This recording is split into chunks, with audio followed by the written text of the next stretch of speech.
Hello, Sagittarius, Sun, Rising, and Venus signs. Kamusta kayo? Sana po'y nasa mabuti kayong kalagayan.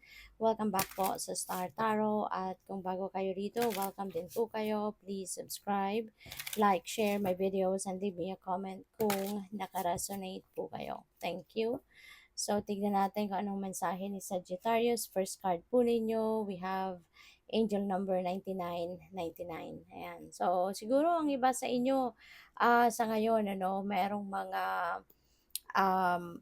mga achievements sa ngayon. Meron kayong mga bagay na pinagkakaabalahan ninyo recently, and siguro para sa iba sa inyo siguro matagal na tong you're working on. Kaya ngayon tagumpay ka na. No? Magtatagumpay ka na, magkakaroon na ng resulta, no? Yung ano mo, yung pinagkakaabalahan mo. You are going to accomplish, no? Kung ano man ang mga bagay na to na gusto ninyong ma-accomplish. So this is completion, no? So there is achievement, there is completion. So congrats sa iyo.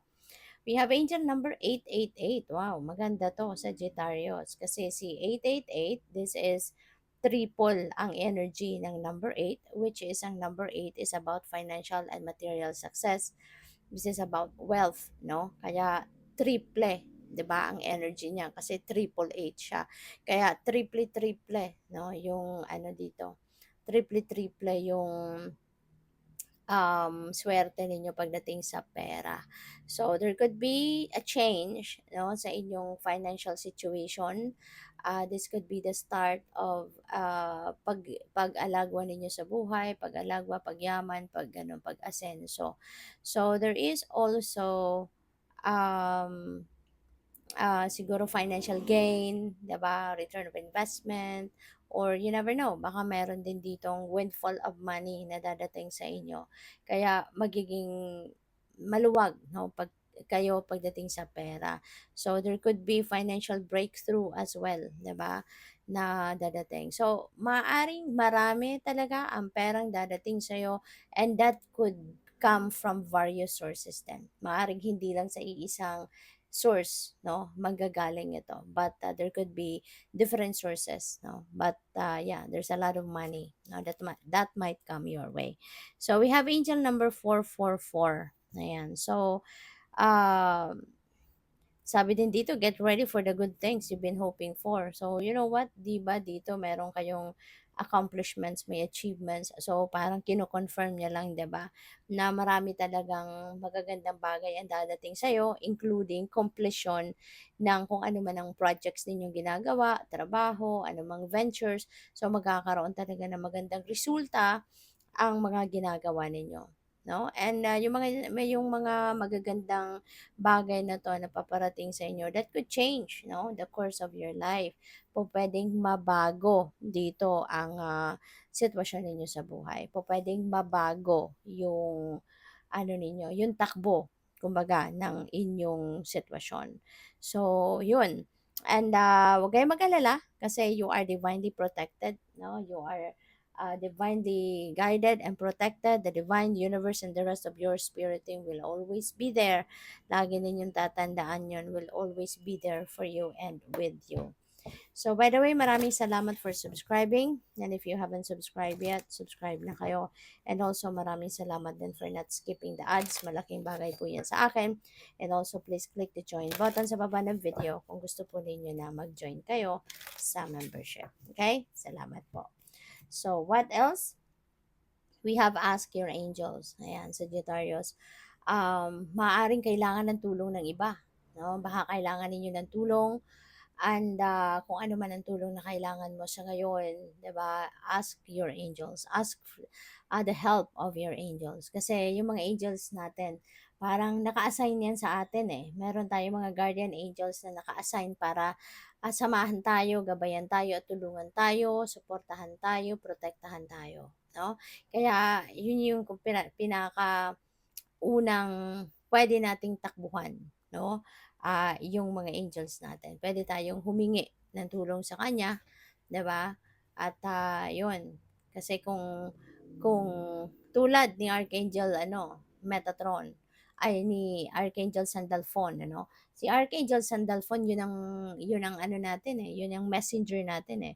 Kung meron tayong dasal na gusto natin makarating agad or marinig agad, no, ng universe, marinig agad ni God, you can call on Archangel Sandalphon, no, para tulungan ka na iparating agad yung dasal mo, no, sa Panginoon.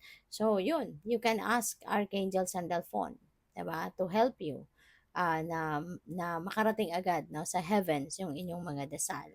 So, there's something better. Ayan. So, this is ano sa inyo, yung parang pangpakalma ito sa inyo, kasi pupuwedeng ang iba sa inyo dito, baka nag-fail kayo sa isang bagay or baka meron kayong expectations na hindi na-meet. Baka meron kayong kumbaga hinahangad na gusto ninyong makamit na, makuha na, ma-enjoy na pero hindi nangyari, 'di ba? And there is always a valid reason for everything, okay? Lahat ng nangyayari sa buhay natin may rason, may purpose 'yan. Kaya, 'wag tayong magtampo sa universe, 'wag tayong magalit, 'wag tayong, um, alam mo 'yun, yung 'wag tayong sumuko, okay? Kasi ibig sabihin nun kung hindi sa inyo binigay kung ano yung gusto ninyo, there are different reasons. It could be because it's really not meant for you. Maaaring hindi talaga yan para sa'yo, kaya hindi yan ibibigay sa'yo, hindi makakabuti para sa inyo, hindi yan ang nakaplano ng universe para sa'yo, yung mga gano'n.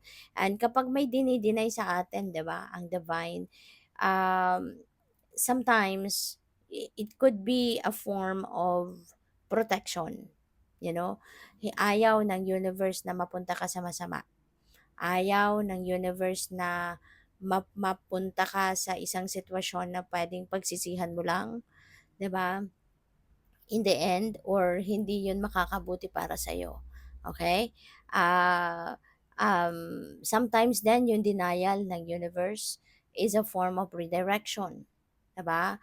Gusto ng universe na i-lead ka towards the right path. Diba? Kung ibibigay sa'yo kung ano yung gusto mo, 'di ba? Tapos hindi naman talaga 'yun ang para sa'yo, hindi 'yun yung lugar or sitwasyon na dapat mong mapuntahan at this time, 'di ba? Kaya i-redirect ka ng universe to the right path. I-redirect ka towards the path na nakalaan para sa'yo at this time. Kaya for sure ano, kung ano man ito na hindi na dininay sa'yo ng universe, there is something better than that, no? Na piniprepare ang universe para sa'yo. Kasi ang universe ay laging nagbibigay sa atin ng kung ano ang best para sa atin, ano yung mas makakabuti para sa atin.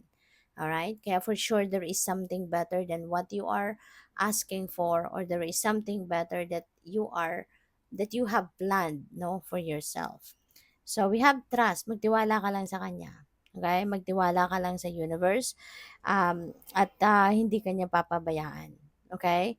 Put your faith in him, trust his divine plan, kasi lahat ng 'yan, no, namang nangyayari sa buhay natin, in the end, no, that is for our best interest, that is for our highest good.